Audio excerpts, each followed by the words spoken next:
Hey up everyone and welcome to Political Nerds. I'm Steph the Alter Nerd, your nerdy political guide from Washington DC to Westminster and beyond.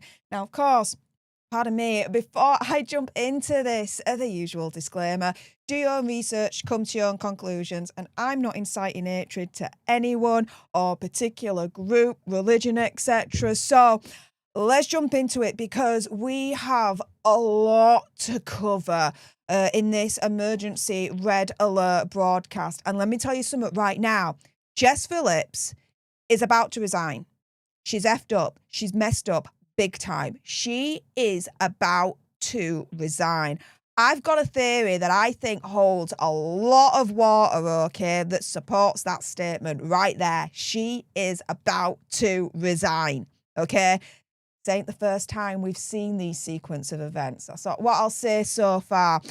Before we get into it though, MLS, my good friend MLS over at Making Law Simple on YouTube. Thank you so much for tuning in, my friend. I'm looking forward, oh my goodness, this long-awaited round 2 Lego war between me and a certain European Viking called Nick. Looking forward to it, finally. Make sure you are subscribed to MLS because he's freaking awesome. Saying just a hit and run, have to get back to work, but everything Steph says is 100. And don't miss Lego on November the 1st. There we go. There you go. November the 1st. Make sure you head on over to MLS's channel because I'm going to be on there and we are going to be competing in some Lego wars. I beat Nick last time. I'm going to beat him again. I'm going to be the undisputed champion of the Lego MLS world. Maybe, hopefully. We'll see.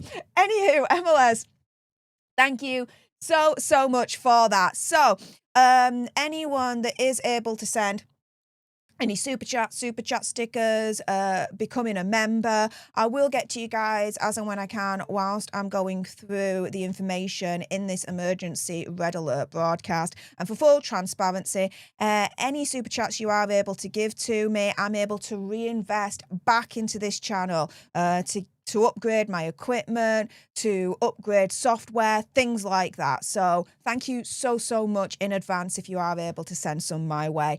In the meantime, yeah, let's crack on with it, shall we? And let's start with Fiona Goddard. Absolute freaking hero she is. Absolute hero. She's the first survivor to quit the government's national inquiry and set off this absolute shitstorm for Jess Phillips that I think is going to lead to Jess Phillips resigning, right? Now, Jess Phillips, right, called Fiona a liar in reference to her reasons as to why she quit the inquiry. Now, this is the thing, right? If there's one thing that people need to know, right, about us Yorkshire lasses, it's that we don't take shit lying down. No matter who the frick you are, we really don't. And so Fiona fired back at Jess Phillips, calling her a liar in the most immense way possible. Absolute freaking hero Fiona is. So here we go. My response to Jess Phillips. I don't know why she's saying my claims are untrue when she knows I have the evidence to prove it. And so she says, Jess Phillips released a statement largely in reaction to my resignation from the victim stroke survivors panel yesterday. When I resigned, I cited serious concerns that myself and other survivors have about, 1, the expansion of the inquiry scope beyond grooming gangs, and 2, pushes for the inquiry to have a more regional focus and not be truly national. Instead of addressing these concerns, Jess Phillips has said these suggestions are categorically untrue and that this is a lie. Well, looking at Fiona's receipts, oh yeah, Jess Phillips, she's about to resign. She's effed up big time, calling a grooming gang survivor a liar. It's not a good look. It's not a good look, especially when said grooming gang survivor has the receipts to back themselves up and put Jess Phillips further down into that freaking hole. So here's one of the receipts here from Fiona Goddard. Survivors were sent emails attempting to expand the scope of the inquiry quote, should it focus on grooming gangs or take a broader approach? So questions for reflection. What do you want? What do you most want the inquiry to achieve? What areas should it focus on? 2, are there specific questions or issues you believe the inquiry must address? 3, should the inquiry have an explicit focus on grooming gangs or group-based CSEA, or take a broader approach? It's literally called the Grooming Gangs Inquiry. It should be focused on the freaking grooming gangs. Like, seriously. What's this nonsense about wanting to take a broader approach? They're trying to water down the inquiry by taking on a broader approach. That's what they're trying to do. And that's what Fiona Goddard has absolutely exposed this inquiry on, amongst a range of other things as well. 4, who do you think the inquiry needs to speak to in local areas to fully understand what happened? How should it choose which local areas to focus on? 5, how can the inquiry best involve and engage victims and survivors throughout its work? Well, firstly, don't freaking call him a liar, you absolute dumbass and tool. And secondly, get the inquiry to focus on what it should have focused on in the first place, which are the grooming gangs. And let's be real here, the predominantly Pakistani Muslim grooming gangs. I cannot believe that people still have an issue with even saying that. When you look at the Casey report, it's extremely clear. The predominantly Muslim Pakistani grooming gangs that are doing this. The facts are even proving that. But somehow still, the Labour dictatorship have an issue with even saying that. Boggles the mind, right? Oh, and what does justice or accountability look like to you as part of this inquiry? Well, let me tell you this. It ain't this. It ain't this whatsoever. When you've got the safeguarding minister turning round and calling one of the grooming gang survivors a freaking liar. It definitely ain't that, right? Oh, but Fiona came with even more proof, right? To put Jess Phillips even further down into this hole. So she says a meeting with a refusal to hold an investigation, which then turned into a regional investigation instead of just investigating Bradford. Now, for those that have followed me for a little while now here on Political Nerds, I really do have, for want of a better phrase, a bee in my bonnet when it comes to Bradford, right? Bradford has been able, in my opinion, conspiracy theory, whatever, to get away with so much. It is unreal. They're not part of the national conversation. Whenever anyone in the mainstream media or whatever talks about grooming gangs, largely speaking, you're going to hear Rochdale, you're going to hear Wakefield, you're now here in London, right? Bradford, though, 9 times out of 10, in my experience, is never included in that list when people talk about the cities that are infected with this grooming gang disease, right? Why is that? Why is that? Why is Bradford being protected to the hilt here, to the absolute hilt? Because best believe, all roads, in my opinion, conspiracy theory, whatever, lead to Bradford. All roads lead to Bradford. What happened in Rochdale? What's happening in London? What's happening in Wakefield? What's happening in Rotherham? All the other places you know about, right? I'm telling you this right now, and it's sad to say, that's nothing compared to what's going on in Bradford. I'm sure of it. I am convinced of it. Convinced of it. That Bradford and what's going on in that city right now, yeah, 1,000,000 times worse than what we know so far and what's happened with the other cities. Yet somehow, Bradford's getting away with it, and Bradford's not being included in this national conversation when it comes to the predominantly Muslim Pakistani grooming gangs. Why is that? Well, here we go. Robbie Moore, again, we had this point with Baroness Casey this morning. The response back from you and the leader of Bradford Council is that this is relying on serious case reviews. Baroness Casey has been critical of that, even in the recommendations that she has put forward to the Home Office. So I'm afraid I do not accept the 74 figure. Alison Lowe replies, "You might not accept that, but my narrative was that there had been many reviews, 74 or less, you decide, and that the work that we were doing in West Yorkshire collectively and the voices that I had heard, the voices of survivors and victims, was that I do not want a review anywhere in West Yorkshire. And Bradford is obviously in West Yorkshire." What? You're telling me that survivors and victims of these grooming gangs are saying they don't want an inquiry in Bradford? That's my interpretation of what Alison Lowe's saying right there. Is she freaking nuts?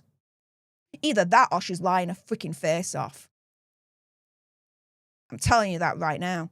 All roads are leading to Bradford. When Bradford gets exposed, and it will happen one day, I am sure of it, it is going to rock every single person's world. You've heard nothing yet. Really, truly. Bradford, I swear, I am convinced, is a million times worse than Rotherham, Rochdale, London, Wakefield, all the other places you've heard of. And here, trying to protect Bradford, saying, well, the victims and survivors do not want a review anywhere in West Yorkshire, and that obviously includes Bradford. Sorry, have you ever heard publicly a grooming gang survivor victim turn around and say that they don't want an inquiry at all in any place? I haven't, have you? They've all been screaming for it. We have as well as allies. But interestingly enough, they don't want one in Bradford, apparently. Come on. Come on. No. I do not believe that BS. Do you? Bradford's being protected. The scarier question is why? Why? Now, if you think Fiona's receipts are finished, not a freaking chance in hell. Here, Fiona Goddard also claims this, saying, Jess also claims that the inquiry is independent of the Home Office, that she had no idea who was on the panel and that she had no knowledge of the scope being expanded. None of this is true because I raised my concerns personally with her. There you go. Here it is. Here's the receipts. Sorry to message again, but if it's supposed to be about grooming gangs, why is the charity that the Home Office has set up to consult with survivors just sent out the agenda for the questions that are going to be asked? And one is, should this be a grooming gang inquiry or group-based CSE, or should this take a broader approach? Every which way this is being manipulated away from what it was supposed to be, and it's unfair. So yeah, Jess Phillips to claim that the inquiry is independent of the Home Office. Fiona Goddard is like, you're calling me the liar? Oh, no. I'm coming with the receipts, you cowbag. You're the freaking liar. Again, the balls for Jess Phillips to call a grooming gang survivor a freaking liar is unreal. And snaps and claps to Fiona Goddard for turning around and saying, I'm not going to freaking roll over on this one. No. You're the liar. I'm going to come with the receipts. Bang, bang, bang, bang, bang. Oh, yeah, she's about to resign. Now, Fiona Goddard, why did Jess Phillips even call Fiona a freaking liar in the first place, right? Well, Fiona went on to GB News and she essentially says that, she called me a liar to save her own skin. Let's listen to this. I suppose there's nothing necessarily wrong with what she said. For me, it's a complete lack of recognition that the safeguarding minister publicly called me a liar today. There's no apology, there's no recognition. This woman is supposed to represent women and children's safety, and she has nationally called a grooming gang victim a liar, knowing that I'm not a liar either, and that I have the emails and the texts. I think... And we've just seen some of those emails and texts completely destroying Jess Phillips and her narrative. that Fiona's the liar. No. Jess Phillips is the liar. For me to take anything seriously that any government official has to say, there needs to be an apology for what I have been put through today. And this is the thing, right? To my knowledge, Jess Phillips hasn't even apologised to Fiona publicly calling her a liar. Not at all. Now, Fiona, she went even further, saying the following here. You know, she called me a liar to the whole nation when she knew I wasn't lying. I'm a grooming gang survivor who has been called a liar her whole life by public services and councils to try and cover up the horrendous abuse they let happen to me as a child. She has now just done the same as they did to me for years, all to save her own skin. How can she continue to be a safeguarding minister for women and children? Exactly. How can she continue to be the safeguarding minister for women and children when she's literally publicly turning around and calling a grooming gang survivor a liar? How? Again, she's about to resign. She really, really is. Because the pile-on continues. Because, yeah, Jess Phillips needs to resign. This is what Fiona Goddard then said on GB News. Could you outline to my viewers and listeners what she accused you of specifically, please, Fiona? So in my resignation letter, I made public about the attempts to widen the scope and also how the inquiry would be conducted, extending it from localities to regions. She said that them claims were categorically untrue, even though she was aware of them because of personal text I'd sent to her outlining what we were being asked, and her response back to me was that she knew that the question was being asked and that she couldn't make the decision without it being consulted on. So she called me a liar while she knew the truth. And you then took to social media today, and I think we're witnessing a little bit of that on the screen now. You then published actually an email and what appeared to me to be a phone message or something like that anyway, yes, of you communicating directly with her about that. So you basically... Well, I mean, I don't want to use the word liar on this show for various different legal reasons, but I mean, it would appear that she was not being entirely honest. Yes, no, she was not. And I think it's quite concerning that she would rather try and damage the character of a survivor than take some responsibility herself. There you go. Not only did she call a grooming gang survivor a liar, but by doing so, Fiona's right. She tried to damage the character of a grooming gang survivor, in this case Fiona, to save herself. Guys, this is our Minister for Safeguarding for Children and Women. She's going to resign. And this is the thing, right? Suella Braverman agrees. Jess Phillips needs to resign. Now, Ellie Reynolds, okay, she is a survivor as well. And she said that they had to tiptoe around saying, right, during this inquiry, that it was Muslim men that groomed them. Get a load of this. Of people responsible for this were Muslim men of Pakistani origin. As I understand it, you wanted to sort of laser focus on that, and you got the feeling that this inquiry, as it was unfolding, didn't want to do that. They wanted to widen the remit so that the finger wasn't pointed at Muslim men of Pakistani origin. Would that be a fair summary of what was concerning you? Yeah, absolutely. In mine and a few others' opinions, you know, there was already the ICSA that widened the panel, and we really wanted to be able to crack down on rape gangs here that are predominantly Muslim males. We felt almost like we had to tiptoe around that subject, so we became quite fearful, really, of describing what ethnicity our abusers were, and it should never get to that. However, you have to look at the lady that was running the panel along with the Home Office. She was an ethnic minority ambassador, so I don't believe personally that she was ever pro-victims, pro-survivors in this case. Everyone that's on these panels are very biased. They're not impartial. They're not for the survivors. I think it was a way to find out what survivors knew, what they were going to raise, and how they could cover it up in the future. Scary. So not only, right, did this inquiry try and manipulate the grooming gang survivors around how they were identifying these monsters that groomed them, right? Here, you've got Ellie Reynolds turning around and saying this was a very Machiavellian way of the government to find out what the survivors knew so that they could use that information to discredit them in the future. What did Jess Phillips just try to do with Fiona Goddard? I mean, come on, right? But to turn round, the government to turn round and say, just be careful as to how you describe the monsters.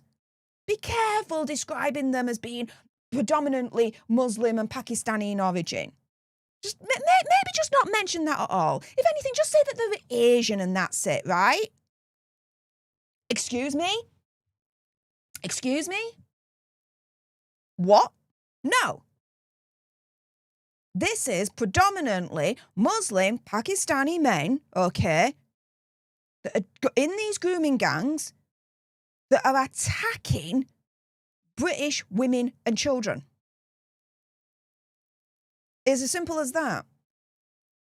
The Casey report proves it. And every single grooming gang survivor is pretty much saying the same thing. What? Instead of saying that it's Muslim Pakistani men that groomed them, instead they're supposed to say they're just aliens? Oh, it's just aliens that came down from Mars and groomed me. Or a freaking being from another dimension just waltzed in onto Earth and groomed me. Is that what they're supposed to say instead? This is absolutely disgusting. And this is the thing, right? It goes one step further because Ellie Reynolds actually said to GB News that they started to become fearful to actually describe their abusers as Muslim by the government. That the government had created this kind of environment of fear for the grooming gang survivors not even to describe their abusers as Muslim. These survivors have been in fear for so much of their lives. For the government to impose even more fear onto them is absolutely deplorable and disgusting. There is nothing wrong whatsoever, right, of describing your monster based on where they come from, their race, their religion, this, that, and the other, right? Nothing wrong with it whatsoever. Let me show you an example. Me. For those that don't know, and I've been very honest with this, I've not been a victim of a grooming gang, okay? But when I was a child, I was repeatedly raped and molested when I was a little girl by just the one person, right? And it was male, and he was white, and he was Catholic. So a Catholic white male, right, was my monster. I'm not going to be hearing the government try and shout me down, being like, oh, you can't say he's Catholic, you can't say he's white. No, we don't hear that, do we? But when a survivor describes their monster as being Muslim, all of a sudden, oh, you can't say that. You can't say that your monster's Muslim. Why can't you? That's the fact. That's the fact. It's as simple as that. Now, this is the thing. I believe Ellie Reynolds when she clarified further, saying that they became fearful to describe their monsters as Muslim by the government. Because she's the freaking bed, you guys. Here, we've got a grooming gang inquiry advisor saying this. Apologies. Grooming gang inquiry advisor, stop blaming brown men for the scandal. A grooming gang inquiry advisor has said that brown men should not be blamed for the scandal. Sabah Kaiser, who is a survivor of child sexual exploitation, said that claiming most of such crimes were committed by Asians was destructive, distracting, irresponsible, and not based on evidence. She was acting as victim liaison officer for the inquiry. Said that creating the impression that CSA in the UK was committed predominantly by men of Pakistani heritage against white girls discounted the experiences of other victims. This is the thing. Look at the manipulation she's trying to pull right here. We're not saying that the majority of CSA, right, is committed predominantly of men of Pakistani Muslim heritage. Not what we're saying. We're saying that grooming gangs are predominantly committed by Pakistani Muslim heritage men. And when you look at the Keir report, again, the facts speak for themselves. But here, this grooming gang inquiry advisor is trying to discredit the survivors even further and trying to gaslight us all when it comes to our clear understanding of the grooming gang scandal and who is predominantly behind it all. See how they changed the goalposts? Describing it as CSA rather than grooming gangs. For me, what happened to me was CSA. I'm a CSA survivor. I'm not a grooming gang survivor.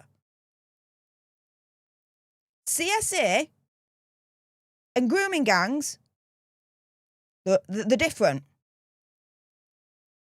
In the sense of, yes, with grooming gangs, there is CSA, but it's the way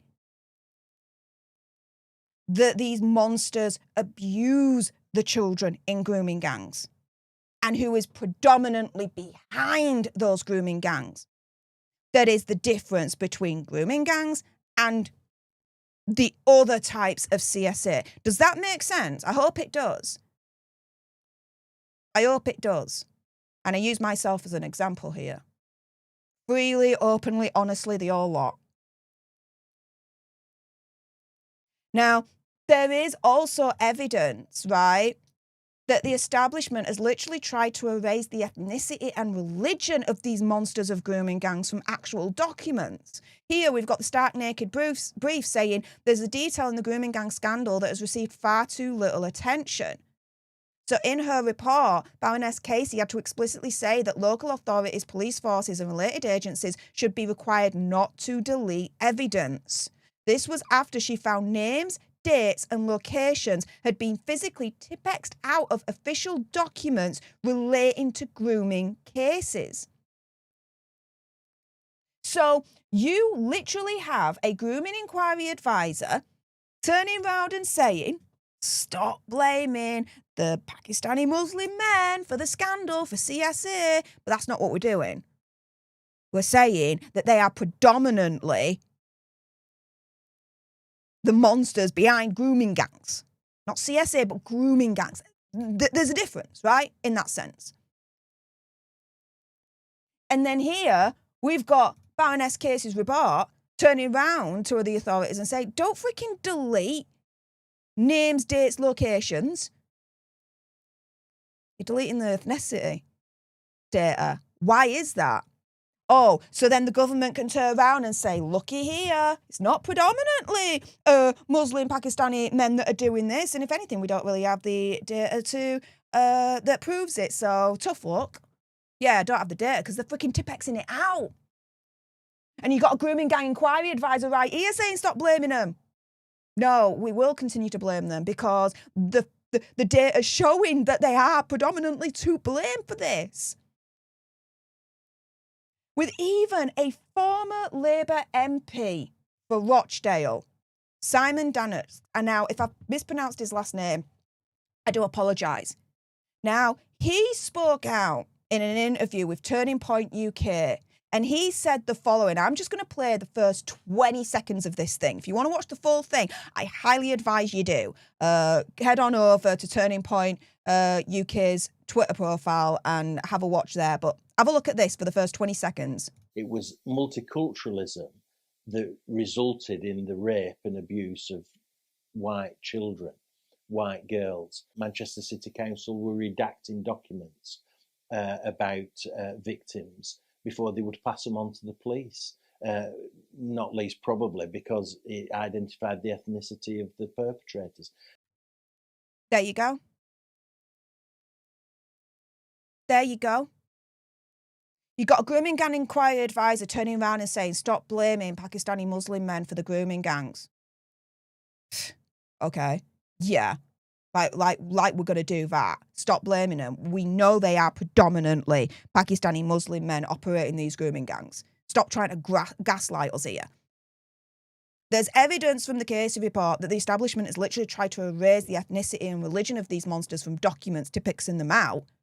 And now we also have a former Labour MP from Rochdale, Simon Dannox, speaking out, saying that the police even redacted information in order to essentially protect the monsters, to erase the ethnicity of the monsters. Now, Fiona Goddard, she went further in, saying that the authorities were trying to hide how criminal aspects of the Pakistani Muslim community have corrupted this whole institution. Have a look at this. I just found it absurd that we're supposed to basically be able to prepare these candidates for what questions we want to ask them. They will have time to prepare any answers. They said that they were doing it to try and stop any overlapping questions, but I think that was just an excuse so then the candidates could prepare themselves. Well, of course it was, and it's also very offensive, I think, to people like yourselves who've been looked down on and sneered at for a very long period of time. The implication there being that you would not be capable of coming up with the questions yourselves and asking the right questions. All that I find it absolutely ludicrous. Can I ask you, one of your, I don't know what the colleagues is not the right word, of course, but people who was going to be with you on this this inquiry has also resigned, a fellow survivor. Saying that the risk of them broadening the scope of this means that it would not be focusing on really the racial or religious aspects to this, i.e. the kind of Pakistani Muslim aspect, I think. What do you make of that? There's huge concerns of them trying to expand the scope. So they're asking us whether it should be a grooming gang inquiry or if the scope should be broadened to cover other aspects of child sexual exploitation or abuse. The fear is broadening the scope is going to water down any kind of data we get, whether that's ethnicity or even in relation to accountability of the councils of this specific type of crime. It's just going to water it down. The fear is we're going to end up with another ICSA. The scope's going to be too broad and we're not going to get to the root cause of any issue. So you think that they are really... Do you honestly really think that they're trying to do everything that they possibly can to avoid the true scale of what I would say is Pakistani rape gangs being revealed to the nation? Yes, I do. I don't think they want to not just deal with the issue of the ethnicities of the men, but the huge failings from the services. They try and make it out like it was just a mistake or a misunderstanding, and it wasn't. It was corruption. There you go. They're trying to play dumb. They're trying to say it's a mistake, this, that and the other, but really it's all just damn corruption. And it's all just continuing to pile on to Jess Phillips. Because, yes, a third survivor had then quit the inquiry. Elizabeth Harper, PHF Liz, after resigned today from the survivors panel. And then the fourth survivor also then quit the inquiry. Here, reported by Charlie Peters, a fourth survivor has quit the panel. GB News can reveal. A victim from West Yorkshire quit the panel as the government resists claims its inquiry is in crisis. Speaking to GB News, as more and more survivors say they're losing faith in the government's national inquiry process, I'm not freaking surprised. It's supposed to be about the grooming gangs. They're trying to expand it. They're trying to water it down. That's the problem. Well, one of the problems about it anyway. Now, Jade, another grooming gang survivor, she spoke out saying that this situation has made her extremely angry and so much more. It's making me angry. It's just, why is it taking you so long to want to do anything? Why are you not doing anything? We've been to the House of Lords. I sat in front of Jess Phillips and blurted out all of our emotions. Our emotions got the better of us. We got a little bit angry with her. And all she wanted to do was walk away from the situation instead of facing it. It's like we're not ever going to get anywhere with this, and we now are never going to have any hope, because all we ever do is hold on to hope and get let down again and again. What do you want to see? It's awful. It's awful.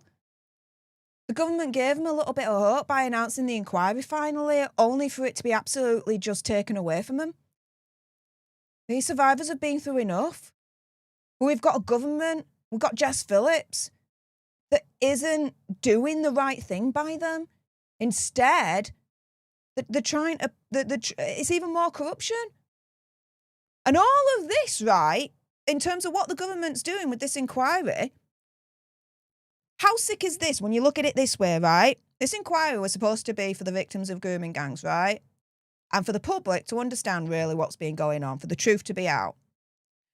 But that's not happened.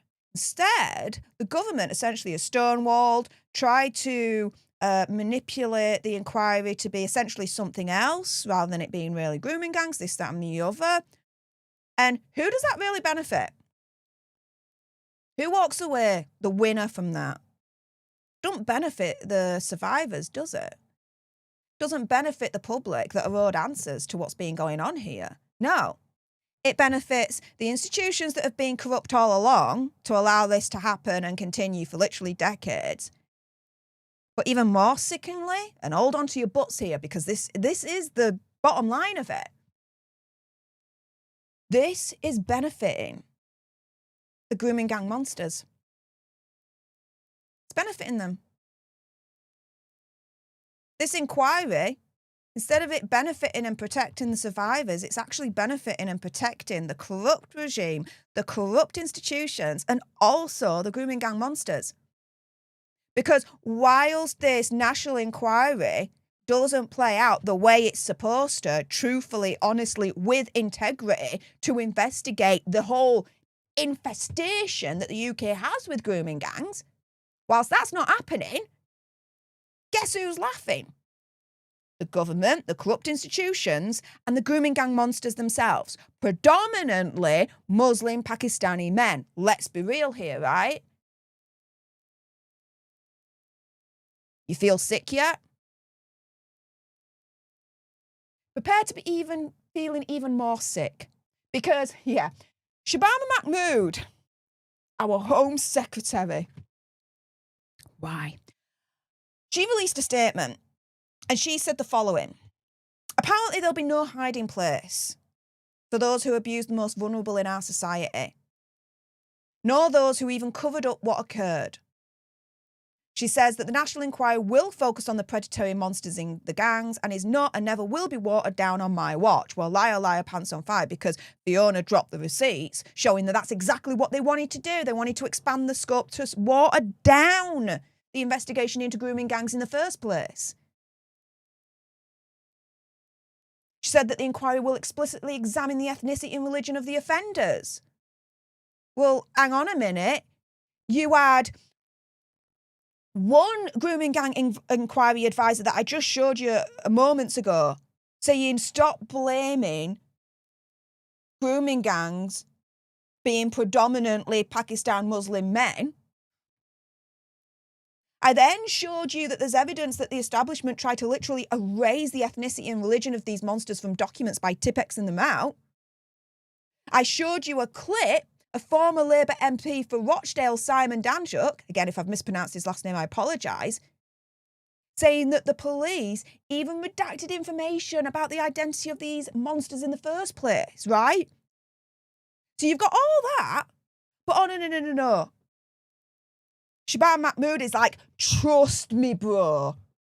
We are going to examine the ethnicity and religion of these offenders. Trust me, bro. Guess what? Whenever anyone pretty much says, trust me, bro, that's the moment you turn around and run in the freaking opposite direction. So Shabam Mahmood saying, trust me, bro. Yeah, I'm going in the opposite direction. Opposite direction. It's a load of BS what she's saying right here. She then says, we have to get this right and take the time to do so. Shiz the freaking bed. They've had all the time in the world. They announced the inquiry in May, June time, right? By September, nothing had happened. So that's when, right, there was this big, massive kind of like public outcry that started to go up and up and up, thanks to Rupert Lowe, turning around and saying, hang on a minute, you announced this inquiry a few months back, but we've heard nothing since. What the hell? Get on with it, right? Get on with it. But they haven't done. They've been stonewalling. They've been kicking the can down the road. And so for Shabam Mahmood to turn around and say, we have to get this right and take the time to do so. No. Firstly, they haven't got it right. Why? Because now 4 survivors that we know of have quit the inquiry. That's a damning indictment to the inquiry. They've not got it right at all. And to take the time to do so, they've done balls. They're still trying to hire a chief of the inquiry. They've done naff all. Other than, in the background, try and manipulate the survivors and gaslight them. That's what they've been doing in the background. That's what they've been taking the time to do, as far as I'm concerned.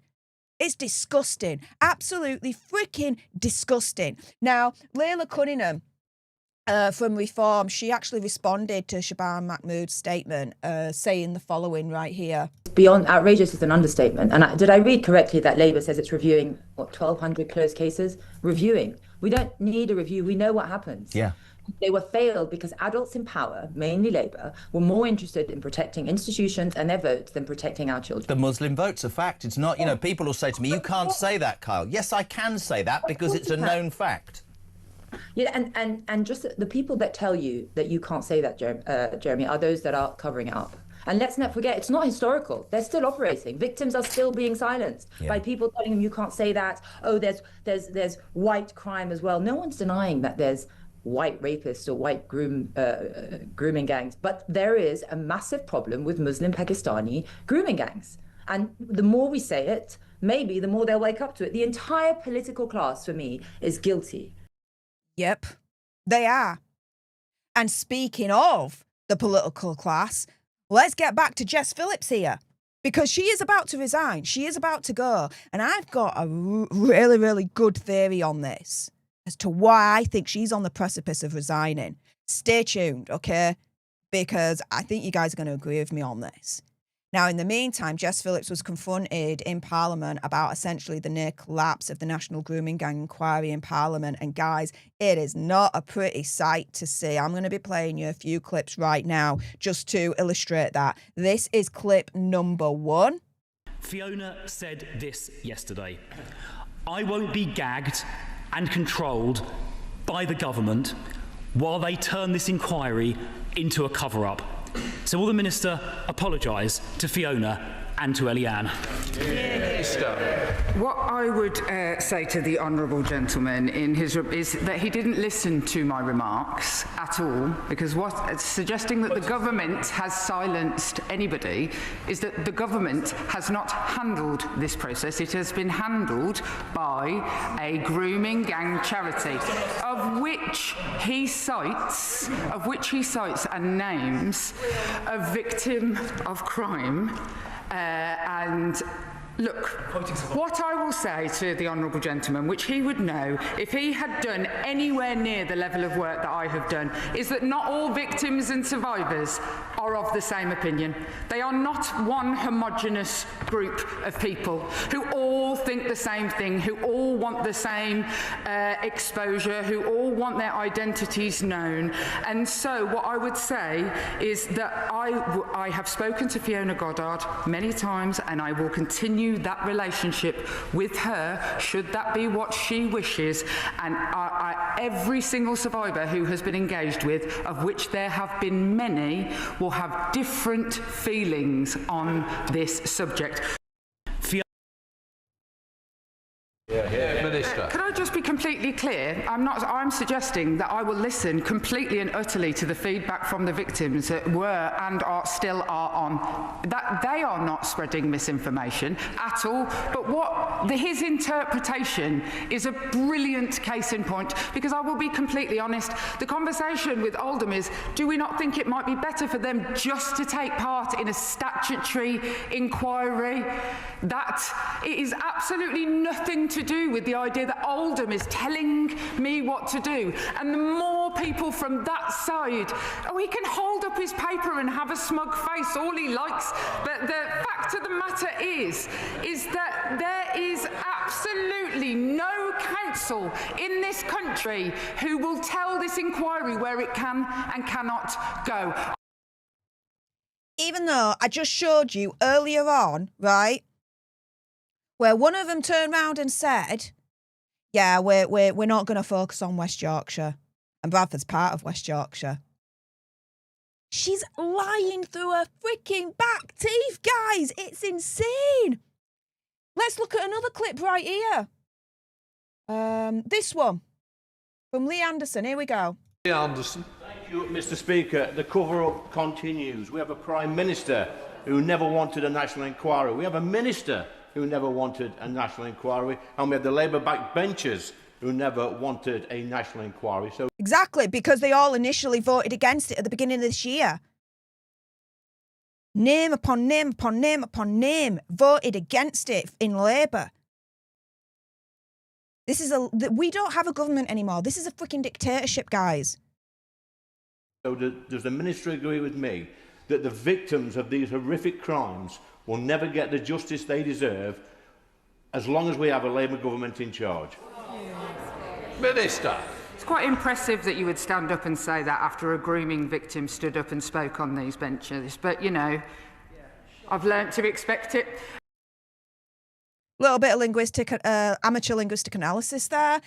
She's moving the goalpost. She's not answering Lee's question, and instead is using an ad hominem attack, which is the lowest form of debate.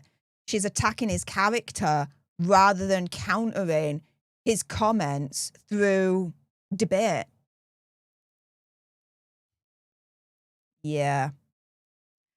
I find it absolutely disgusting that Jess Phillips can't answer Lee Anderson and has to resort to an ad hominem attack.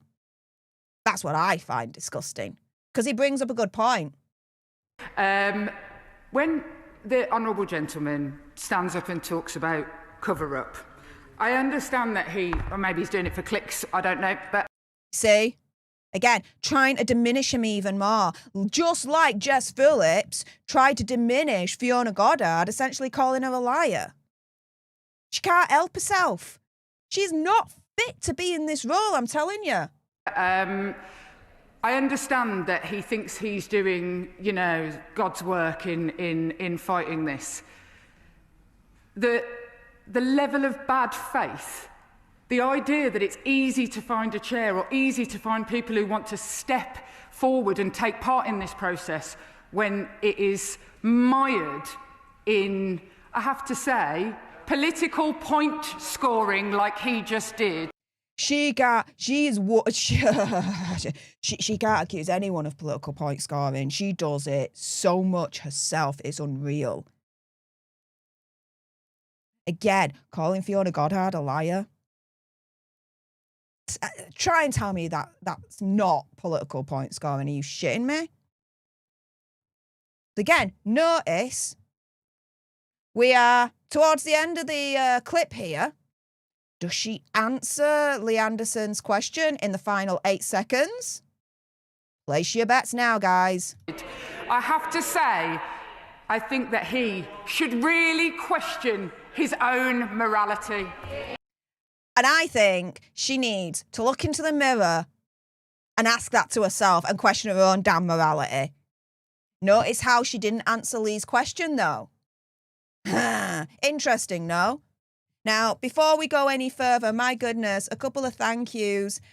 Shal Dal, thank you so much for that very, very generous £20 super chat. My goodness, thank you so, so much. Saying Telford MP Sean Davies was a criminal defence solicitor during this horrendous scandal and still claimed he had no idea. That's like one of the running themes that's going through all of this, right? Institutions, people saying, oh, I had no idea, I had no idea, I had no idea. No, they had every idea, but they're covering it up, right? They're tipexing out names and ethnicities and not declaring certain information, you know, to the authorities, this, that, and the other. But then they'll turn around and say they have no idea because, you know, the data's just not there. We just didn't have any idea. Who knew? Yeah, the data's not there because they've made sure that the data's not there. They're tipexing it freaking out. They're all playing dumb. They're trying to gaslight us. Thing is, though, we're waking up. And we've woke up to the fact that Parliament, that the politicians, police, social services, the whole damn institution was all in on this. They're all in on it. And it wasn't to protect the survivors and the children and the women that were affected by this grooming gang disease. No. It was to protect them, themselves, and to protect the freaking monsters. Again, predominantly Pakistani Muslim men as part of these grooming gangs. Like I said earlier on, I feel sick with all of this because ultimately, with this inquiry not going ahead the way it should have done, it's ultimately protecting the monsters of those grooming gangs that are predominantly Pakistani Muslim. It's disgusting. This is not the UK that we should be living in right now. You do something wrong that's against the law, you face the full force of the law. But for some reason, these grooming gangs, they're freaking getting away with it. And the establishment, the government, the police, everyone is letting them get away with it pretty much. How? Why? Oh, because they're predominantly Muslim, Pakistani. And they don't want to be seen as racist, this, that, and the other. I don't give a shiz. Fact of the matter is, this is happening to our women and children. Even now, it's still happening. The cover-up is continuing. Right now, as I speak, make no mistake. And they're still trying to play dumb. And they're still trying to cover up. The monsters of those grooming gangs that are predominantly Pakistani Muslim men, they are laughing at each and every one of us right now. They're laughing at us. They're laughing at us. As they're doing what they're doing to our children and our women, it's disgusting. They're laughing at us. Make no mistake. Incorruptible, thank you so much for joining as a political warrior here on Political Nerds. Appreciate your face. Thank you so, so much. And thank you as well for gifting a political warrior leadership to a lucky viewer out there. Really appreciate it. Thank you so much. That's very, very kind and generous of you. And General Scott, I salute you, General. Thank you so much for gifting a political nerd membership to one of you lucky lots out there. Thank you so, so much. King Chronic says, the grooming in Bradford is still as bad and ongoing. Yeah. Now, there's more, okay, so stay tuned. I've got more. But as I said earlier on, make no mistake, all roads lead to Bradford. Whatever you know that came out of Rochdale, Wakefield, now London, Rotherham, all of that pales in comparison to what's going on in Bradford. I'm telling you right now, I am convinced Bradford is a million times worse in that city than all of the other cities that we know of that's been infected by this grooming gang disease so far. I'm telling you that right now. All roads lead to Bradford. And once we do find out what's been going on in that city in Bradford, it is going to shake everyone. And I mean that. Everyone. You have heard nothing yet. I'm telling you right now, nothing. And Bradford is still being protected to this day. Why? Why? Let the light in. Let the truth out. But they're not doing that. So yeah, King Chronics, it's still going on. I'm convinced of it. Absolutely. Now, future, as I like to call him now, the future mayor of London, the future London mayor, Ant Middleton, right, said the following of Jess Phillips' performance in Parliament with those clips that I just played to you moments ago, saying, if Jess Phillips' latest unhinged, unstable and uncontrollable outburst isn't signs of some serious cracks forming in the UK Labour Party, then I don't know what is. Starmer, Khan, Phillips, Lammy, Shamood are all enemies of the people and our children. They simply can never be trusted. Labour out. Absolutely. And as Lawrence Fox says right here on X, after watching, clips of Jess Phillips in Parliament, watching Jess Phillips at the dispatch box is scary. The children of our country have been raped, and the only thing she cares about is Jess Phillips. Staggering, craving, empty. Yep. Oh, and Fiona Goddard is not finished with Jess Phillips. Not in the slightest. Exposing Jess as being completely heartless by saying the following. Jess Phillips says, I know I get death threats and abuse from the Pakistani community quite a lot. I get accused of being paid by Israel. And that Fiona Goddard is turning around and saying that Jess Phillips knows about that. Knows about the fact that she gets the death threats and the abuse from the Pakistani community quite a lot. And the accusation that she's been getting paid by Israel, this, that, and the other. Well, guess what? Fiona's not getting paid by Israel. What the frick? And for those that might think the same about me, guess what? I'm not getting paid by Israel. I'm not getting paid by Israel. I'm not. I'm a YouTube content creator. My paycheck comes from YouTube. That's it. It's simple as. But no, it's another way. It's an ad hominem attack, right? It's another way of attacking the integrity and the character of someone to try and discredit them. In this case, they're trying to discredit a grooming gang survivor. More so. Oh, she's getting paid by Israel, so what she says doesn't matter because it's all from Israel anyway. No. A, not getting paid by Israel. And B, do you know what? In an alternate reality, an alternate universe, where Fiona Goddard, for whatever reason, right, is getting paid by Israel. Okay, and? Still happened to her. It still happened to Fiona. She still is. In that scenario, in that alternate universe, a victim, a survivor of grooming gangs.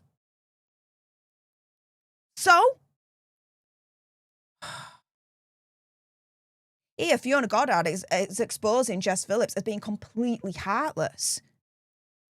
She knows that Fiona's getting the death threats. She knows that Fiona's getting these accusations, this, that, and the other.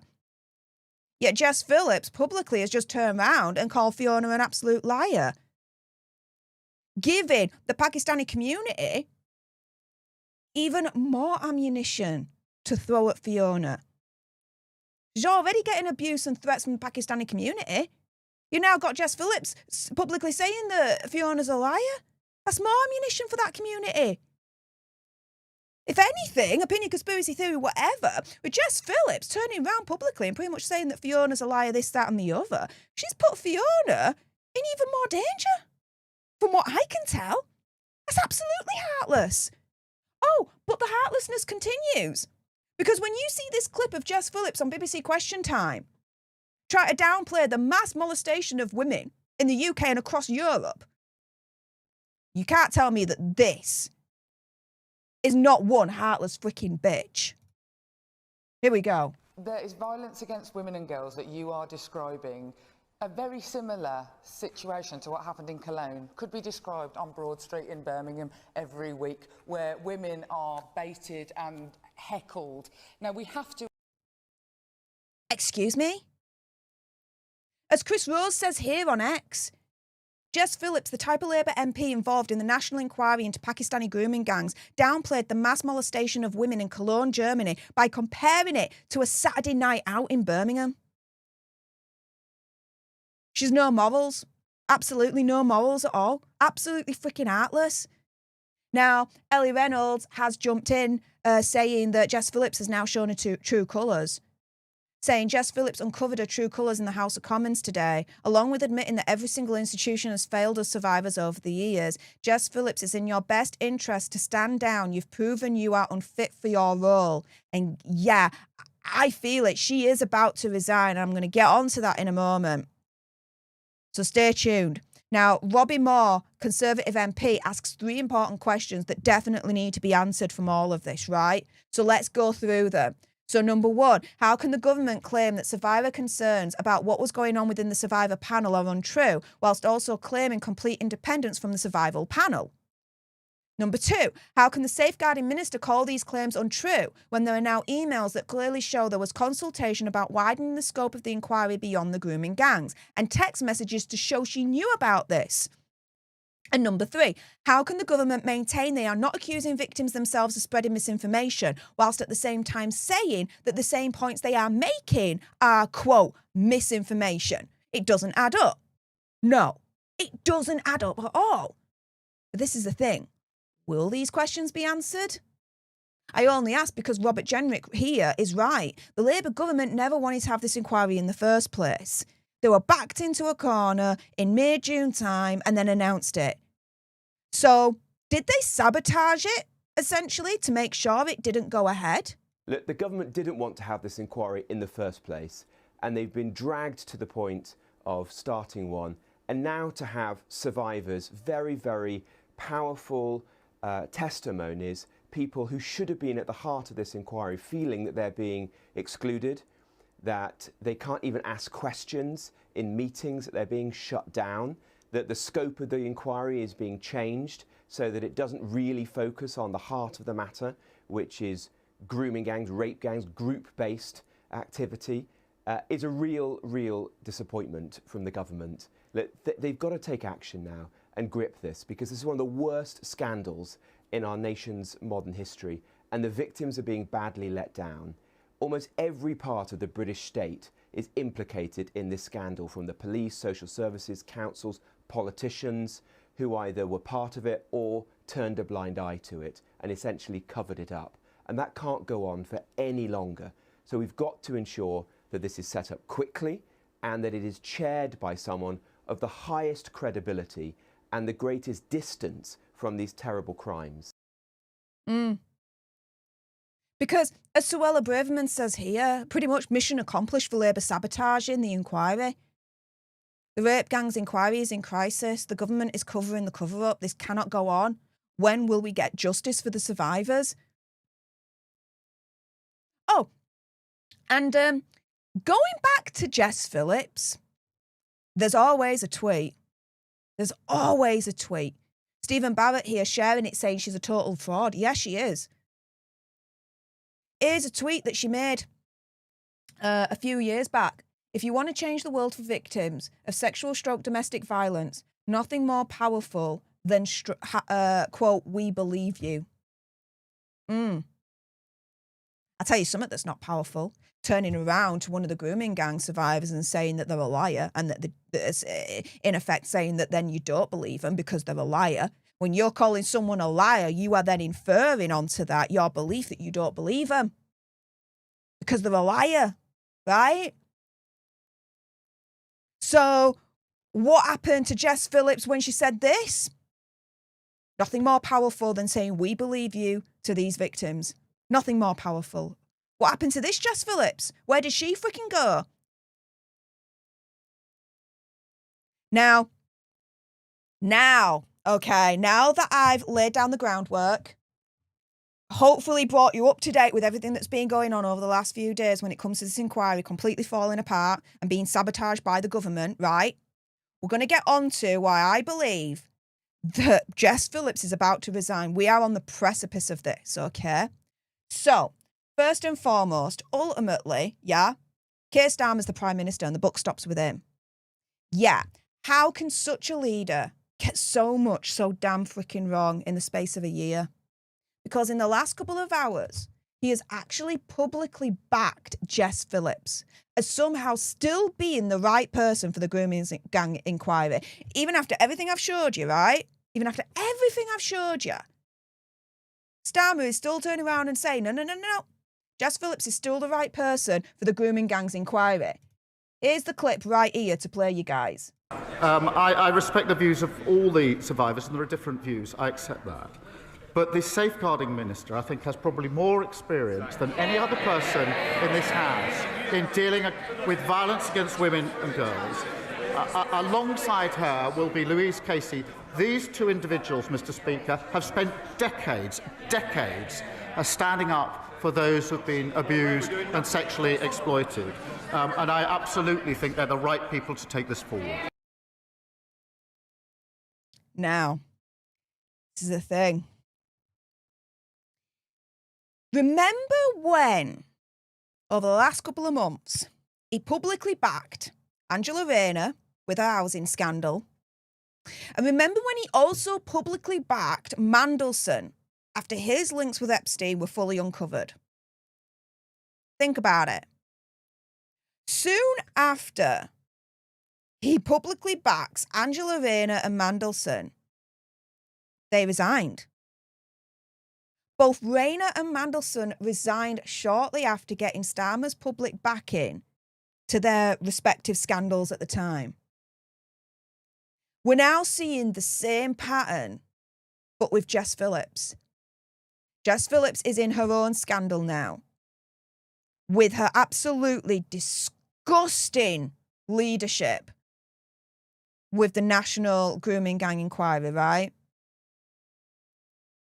Starmer's publicly backing her.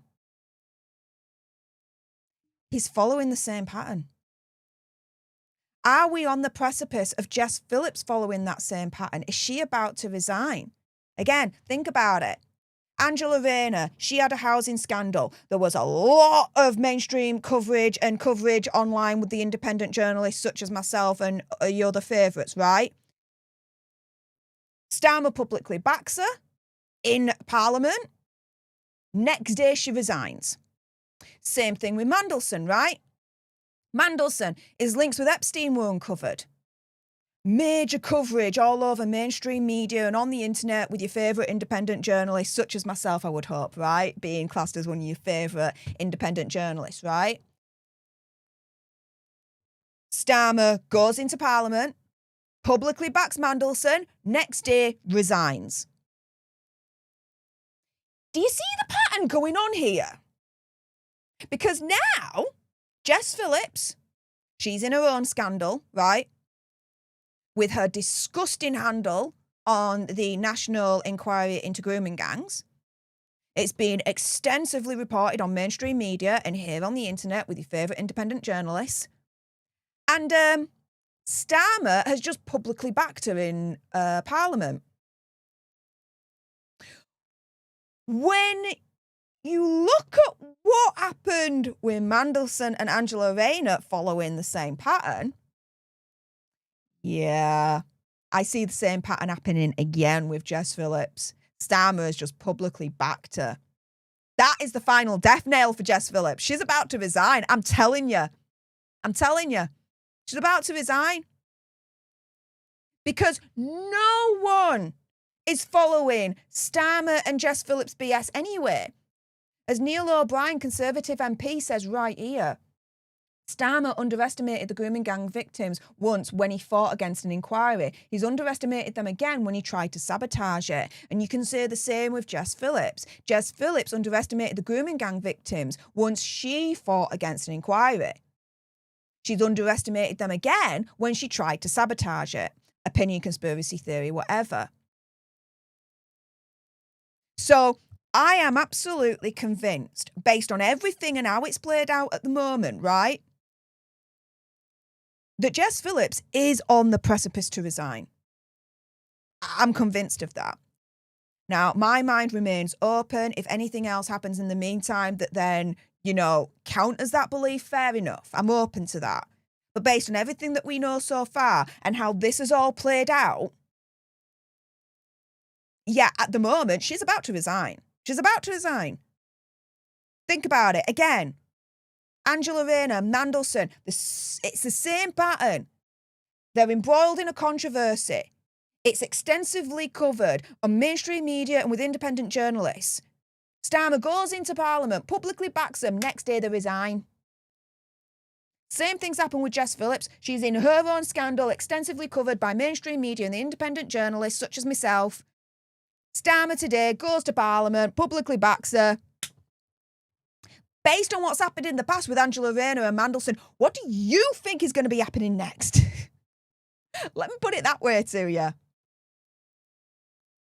Now, with that being said, I'm going to go through a few of your comments in the live stream before we end today's emergency red alert broadcast. As ever, anyone that sends a super chat sticker, member only chat, your chats are guaranteed to be read out. Anyone else, I'll just pick and choose what stands out to me, but your chats are not guaranteed to be read. So please do bear that in mind. If you guys in the meantime have appreciated this red alert broadcast and you want even more, then please make sure you like this stream and also subscribe to Political Nerds, because unfortunately with the state of the UK at the moment, there's going to be more that's going to come out. And I'm on resign watch at this moment. I'm looking at the watch and I'm like, yeah, I'm on resign watch. She's about to resign. It's happening. I feel it in the waters, in my bones. Unless something else happens at the moment, based on what we know and how it's all played out, bitch is about to resign. I'm telling you. So let's have a gander and see what you guys think to Jess Phillips. Do you think she should resign or not? Should she have resigned ages ago? What do you guys think? Let me know in the live chat. Have your say and let's have a conversation before we end today's emergency red alert broadcast. So in the meantime, let's have a gander here. JS says they want to broaden the inquiry so they can include as many white lone males as they can from all over the UK that had nothing to do with the grooming gangs. Exactly. They want to water this down. It's supposed to be a grooming gangs inquiry, specifically on the nature of grooming gangs. Specifically on that. It's like turning round, right? And saying, okay, back in like the noughties, when just as much really a big scandal came about with the Catholic priests, right? And them abusing children. When all that came out, it's like the government turning round and saying, right, okay, we will do an inquiry on this, right? On Catholic priests abusing children. We're going to do an inquiry on that, a national inquiry on that, right? It's like them saying that, but then turning round and then saying afterwards that they're broadening the scope, right, for all kinds of child sexual abuse. It's as if they're doing that. But hang on a minute, that doesn't make sense, because then you're watering down that kind of inquiry, because the abuse that the Catholic priests inflicted on children, yes, it is CSA, of course, but you're dealing with a different kind of CSA monster right there that needs an inquiry all on of its own. All of its own. Because of the religious, social, and cultural aspects that is specifically unique to that kind of CSA. And it's the same with the grooming gangs. There is religious, cultural, and social unique issues, right? That is only linked to grooming gangs. Same thing.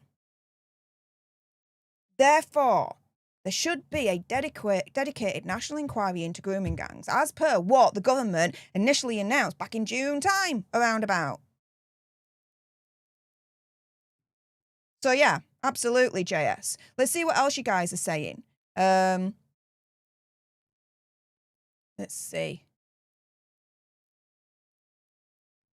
Dan GG says the gangs only existed in Labour-held areas. It's obvious they will do all they can to keep it from getting them prison time. Okay. No. This is happening all over. It doesn't matter if it's Labour, Conservative, Lib Dems, whatever, right? It's happening all over. Tell you that right now.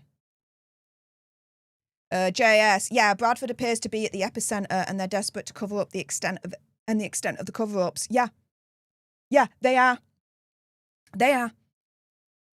I am convinced that city is the epicentre. That's why I say all roads to the grooming gangs infestation is leading to Bradford. The institutions, the government, they're protecting Bradford. Why? Why? It's scary. It's scary. And mark my words, what's going on in Bradford, it's happening to this day. It's happening to this day.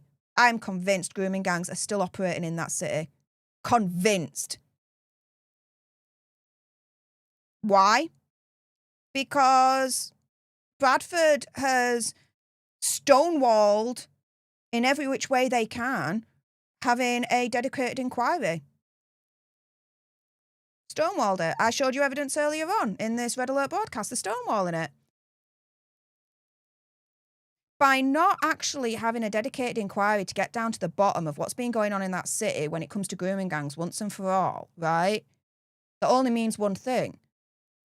Without a dedicated inquiry to shed light on what the hell is going on and to bring those monsters to justice, it means that those monsters have that opportunity to still continue what they are doing right now to little girls and women in that city. In my opinion, conspiracy theory, whatever.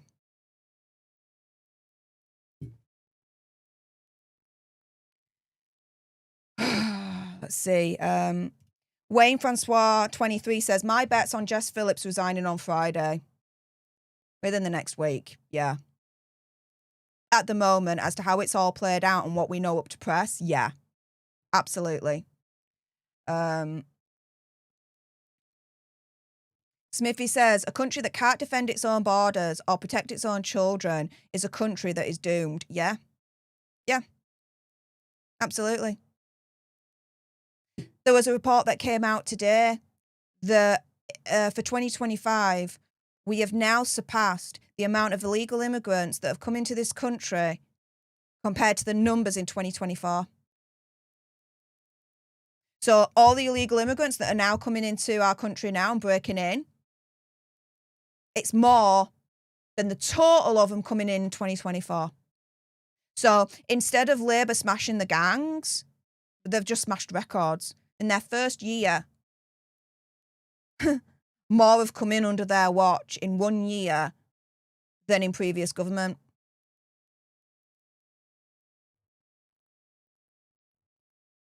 We're angry. Rightly so.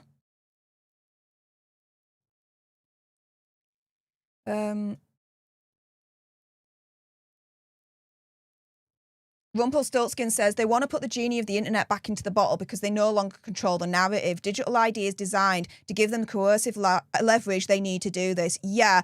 So the Online Safety Act that came in like a month or two ago, that was a tool, right, for the government to try and control the narrative on the internet. That's failed because, yeah, it's the internet and you really can't control the internet that much, really, in that regard.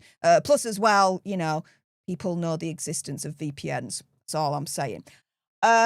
Digital ID, though, yeah, that's supposed to go one step further to try and muzzle us even further. Digital ID, they can absolutely piss off with digital ID. I will resist to my last freaking breath when it comes to digital ID. We are not China. We are the UK. He turns around and he says, oh, we're introducing digital ID to make it harder for the illegal immigrants to work in this country. Are you shizzing me? We already have ID to prove that we are legitimately able to work in this country. It's called national insurance number, you dumbass. Legal immigrants don't have national insurance numbers, but they're still able to illegally work here. What? So they introduced digital IDs and that's going to change the game? No. They're still going to be hired whether they've got digital IDs or not. Just like they're still being hired whether they've got actual national insurance numbers or not. Do you see where I'm coming from? Digital ID is a way to control us even further. And I will resist it for as long as I can. As long as I can. Absolutely. Jim Graham says, "Oh, you're my favourite, Steph." Oh, well, that's very kind of you. Thank you so much. Thank you. General Scott, thank you so much for the $2 super chat sticker. And my favourite, the Ginger Doggy Fine Arts moment. For those on my other channel, Steph the Alternate, you'll know what this means. You'll know what this means. Thank you so much. My goodness. Thank you, General Scott. Let's see.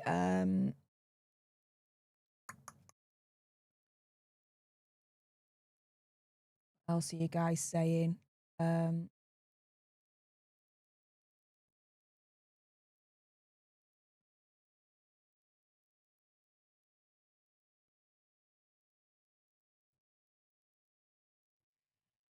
Yeah. So I've been thinking the exact same thing. And I was speaking to a friend of mine behind the scenes. And I said it and she was like 100%, which is this. All this obfuscation, right? All these tactics that the government is using to try and water down the inquiry, to try and stonewall everything that we're seeing, right? I was like, they're trying to kick the can down the road here. They are trying to ensure the inquiry and the results of the inquiry happen after the next election, after the next general election. That's what they're trying to do. Tracy, I agree with you. Totally and utterly agree with you. Because let's put it this way, if Rupert Lowe's publicly funded independent inquiry into the grooming gangs infestation that we've got in the UK, if they can get on with it, and they have been doing, and they've been giving us regular updates, which has been absolutely fantastic, right? If they can get on with it, how come after 3-4 months, the government still hasn't even chosen a chair for the National Grooming Gang Inquiry? The stonewalling, the wasting time to try and kick the can down the road so that this inquiry happens after the next general election. Opinion, conspiracy theory, whatever. What do you guys think to that?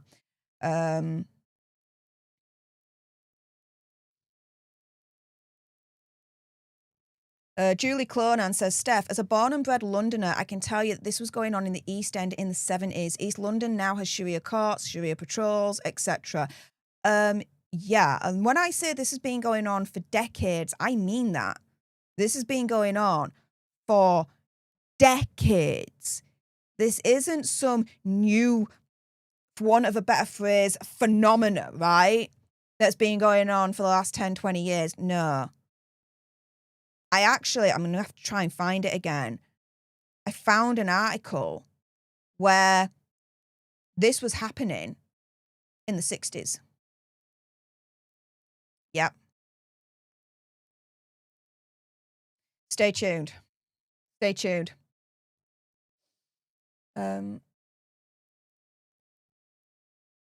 Shaldal says, Steph, who do you think would replace Jess?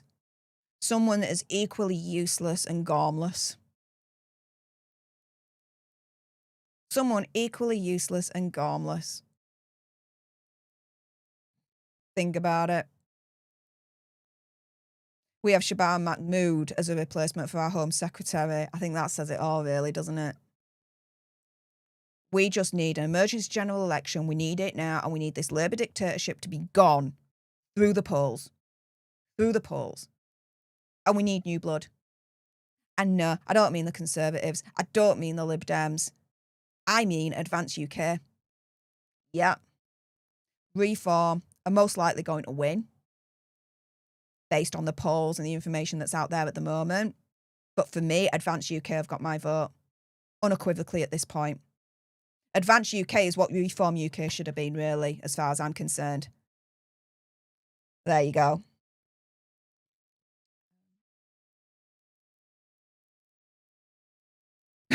Columned Fox, I like this. The Labour government can take their digital ID and shove it where the sun doesn't shine. Yep. Yep. I would say so. I would definitely say so.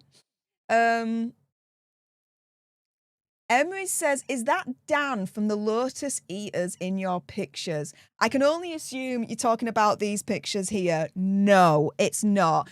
So these pictures were taken when I was in Vegas about 3 years ago now.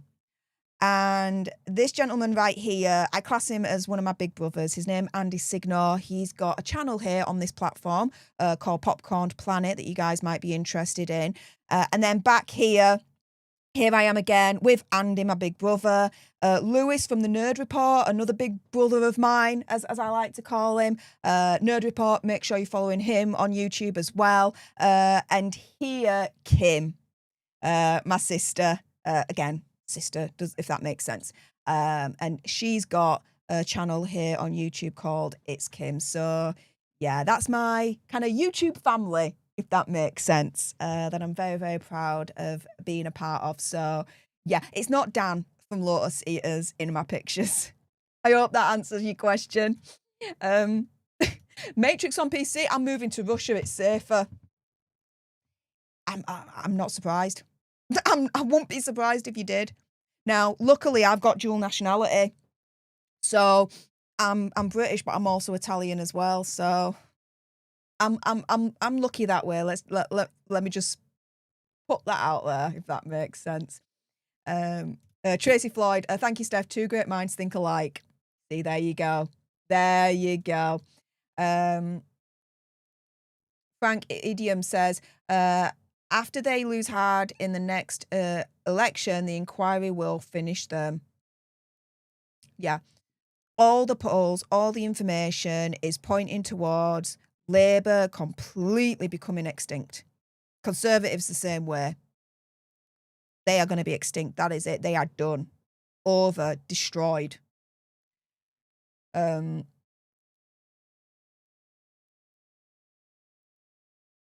see.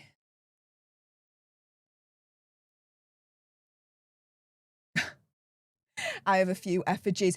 This is the thing. I saw that note, Tracy, in the live chat, and I instantly thought, do you know what? In about a month and a half's time, it's going to be bonfire night. Which effigy would you put on the bonfire on bonfire night? Oh my goodness, that's an awesome question to ask you guys. Okay, what effigy, right, would you put on the bonfire for bonfire night? Who would you put on for bonfire night? Would it be the standard Guy Fawkes or would it be someone else? Like, and I'm just asking, and it's just playful, it's joking, okay. Just for the jokes, just for the laughs and giggles, all right, just to put that out there, because, you know, we have to be careful now of what we say, otherwise the police may come for the hurty words. Yeah, all right. Catus Horribilis. Interesting. Thank you so much for the £5 super chat saying, good work, Steph. Thank you. I do hope you're right about Jess getting flipped off. She is repulsive. Like I said, everything that's going on so far and how this story is unfolding, seriously, unless something changes, she's about to resign. She's about to resign. Let's see.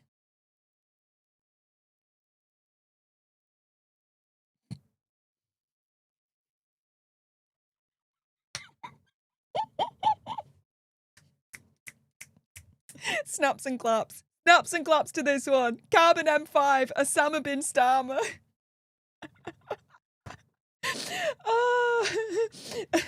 Oh my goodness. I love this. I love this. You guys, the internet wins every time. Oh, wow. Oh, wow. I love it. I love it. Do you know what? On that bombshell, we're gonna leave it there. So with that being said, a big massive thank you to everyone that's tuned into this emergency Red Alert broadcast. Thank you so much to everyone that's kept me company right to the end. Thank you so much to everyone that's chatted to me in the live chat. Special thanks to those that were able to send some super chats and join as members on this channel. Everything that you send to me gets reinvested back into this particular channel for new equipment, new software and the like, and allows me to be able to continue to bring you this information, to bring you this news and my opinion, conspiracy theory, whatever. So if you are in for all of that, then consider sending me a super chat sometime. I'd greatly appreciate that. Thank you also to everyone that's thumbed up this important Red Alert broadcast stream. I appreciate your faces. And thank you so much to everyone that has today subscribed to Political Nerds. If you haven't done so already, do so right now. For more information of what's really going on in the UK, because as you've just witnessed, I don't sugarcoat shit. I really, really don't. I'm going to say it to you as it is, what's going on. I'm going to give you my opinion, conspiracy theory, whatever. Hurty word, police be freaking damned. I'm going to say it anyway, because I've got freedom of speech. I know my rights. Simple as, right, guys? So if you want more of that, and why wouldn't you, subscribe right now to this channel. And with that being said, thank you so much for your time. Appreciate all your faces. Enjoy the rest of your day wherever you are in the world. And until the next time, you guys, laters.